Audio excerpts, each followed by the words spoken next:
Here's the first lesson I need to give you today. Here's the lesson to make sure that what you're learning at this summit, the valuable information that you're getting, will enhance your life and make sure that you're defending yourself against the dangers that actually could befall you. Lesson 1, know your brain. AI is almost ideal as an assistant to your left hemisphere, not your right hemisphere. This is a tool that you use for what and how to questions, not the why questions of life. And by the way, you want to be happier? Ask more why questions of life. I have a 2-question exam for you to open up the right side of your brain. You'll do it right now. I'm not sure about this. 1. I use AI to ask why questions. Why are you alive? Why were you born? You can't put that into a Google search.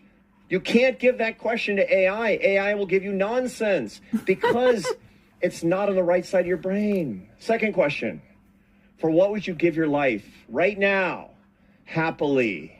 If the answer that you give is, I don't know, or nothing, then that's a problem. But it's actually an opportunity for you to go and search. But you got to go and search, not with the tech. You got to go and search, and your life is looking for the answers, going on a pilgrimage for the answers. Look, I've seen this. It's a miracle when people do this. I have students who've done this year after year. I have kids who've done this. I have 3 kids who are 27, 25, and 22. And my 25-year-old, he's my middle child. Many of you have a middle child. You know how they are.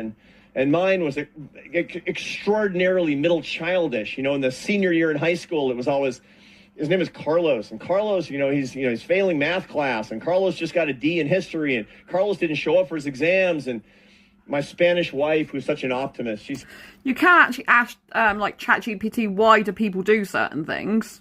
Obviously, you don't know because you're not them, but you can ask it questions like that. Obviously, you've got to decide why you do something. What are you going to do to find the answers to these meaning questions? Why are you alive? And for what would you give your life?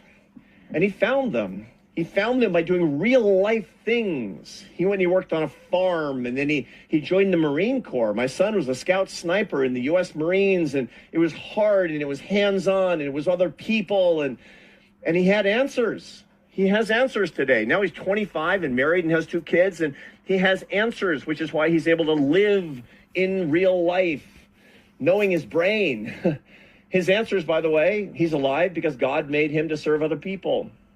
He says he would give his life for his faith and for his family and his fellow Marines and for the United States of America. And for those of you who are not here, he'd give it for our allies too, don't worry. So what are your answers? You're not going to find those answers in any tech. You're going to